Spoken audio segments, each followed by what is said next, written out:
hometown, very wealthy guy, and he says, I'm about to write a check, and goes to the high school, the main high school in town, goes to Plano West, or goes to, whatever, and says, I'm going to write a check for $1 million to fund a new hero from our community to be at the Olympics in 2012 in London. That's great, sir. We only have one question. Do you want a swimmer or a gymnast? Like, what do you want? Like, what are you looking for? Just anything? You gotta narrow it down a little bit. And also, the title of this book is not the 6 Principles of Successful Boards, or 6 Principles of Successful Nonprofits, or it's not even the 6 Principles of Successful Nonprofit Board Chair / CEO, meaning just the chair and the CEO partnership. It's the entire board and the CEO. That's the partnership, and that's what it's all about. One of the things why this book has been so successful, and many nonprofits throughout the country are using it. It came out in May, and it's really made quite a dent. I mean, I've been working this system for some time. It just came out in the book in May. Is because of its simplicity. Board members this is not their day job. The Rotary is not your day job. You serve, and you come in after your busy day at work, or whatever else you do in your life, and for board members to have a foot-long governance tome or governance handbook, which nobody's going to read anyway, which is filled with legal words or nonprofit terms like capacity building, or duty of care, duty of loyalty, or fiduciaries, blah, blah, blah, then you don't get it. What I've done is I've taken it and narrowed it down to 6 easy, simple principles that you can go with and really can change the culture of your nonprofit. The first principle is that the board focuses on governance, not management. This principle is best illustrated by, because of time, I'll just switch straight to what I call the board engagement matrix. This matrix is extremely popular because it visually describes how a board should function, where the board's engagement should be focused on. The main part, the amount of board engagement, is going to be at the high point of this reverse flow, fundamental and primary. Are you considering a merger with another agency? Are you expanding your geographical service area? That's a mission and identity question which is top of mind. Primary, launching a capital campaign, evaluation of the CEO, also up there.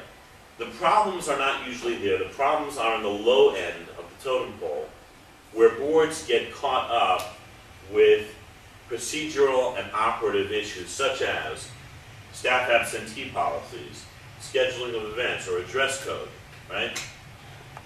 Again, I came from the private school world. I remember hearing from another colleague saying that there was a board meeting to board discussion around too much fat in the hamburgers on the,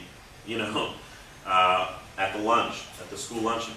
If a board spends 1 minute or gets a report from somebody about it, that's great. But if you spend 45 minutes of an hour board meeting discussing fat content, you're not going to get to big issues. You're not going to, and you'll skirt around the issues.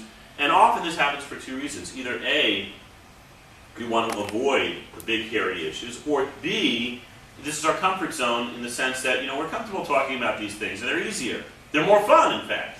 So, boards need to be engaged in the top areas.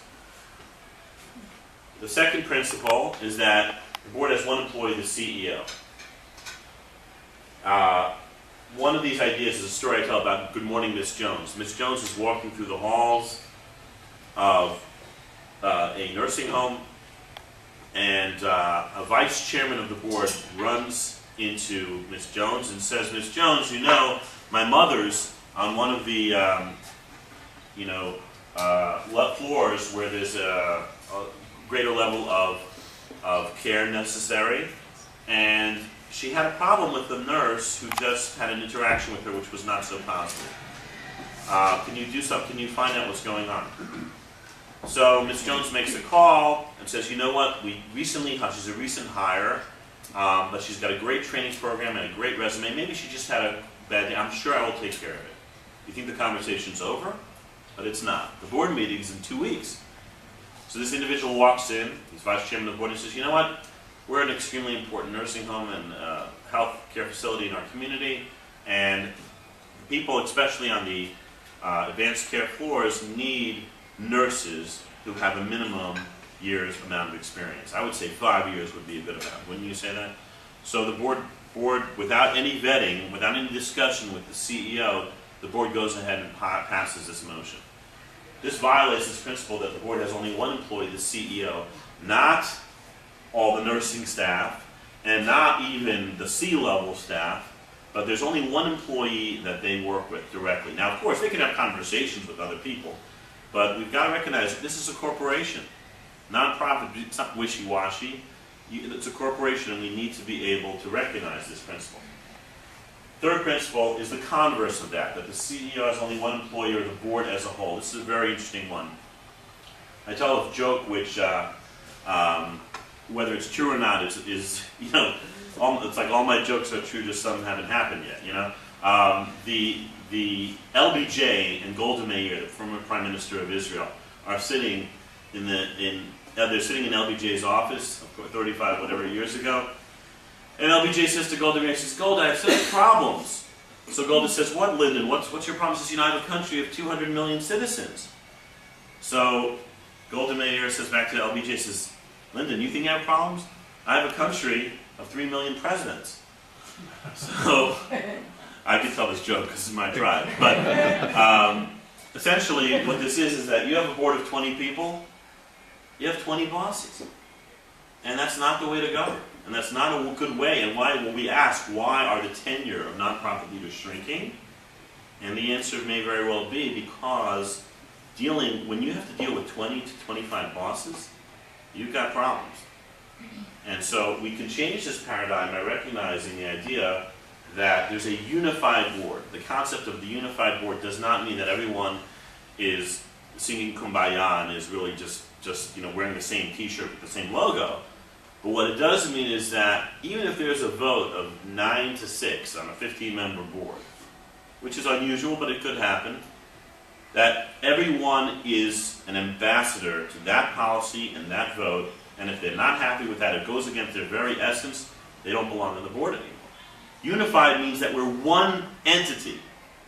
We're one entity. That when we're around the board table, we function as a board. But when we are away from the board, our board hat is no longer on our head.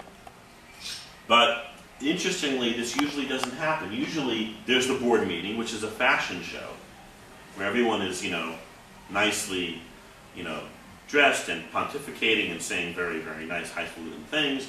But the real board meeting takes place where? Afterward, in the good old parking lot. You have the meeting, and then the meeting after the meeting, and I tell my clients of mine, if you go to your board meeting, and as you're walking out, you see 2 Lexuses with the engines on, and their windows roll down, and 2 people talking to each other, there's your board meeting, folks. Right then and there. And if time doesn't allow, I have a really great story to tell, perhaps when we have another chance. But there's really a myriad amount of stories to tell regarding this, in the sense that we've got to understand that it's not that there are 15 members and 15 votes and 15 different interests. It's one board, and that is the only boss of the CEO. And when they're on the board table, they function like that, and when they're off, they no longer function like that. Principle 4 is a huge discussion which will limit to a very short time, which is the idea that the board creates committees to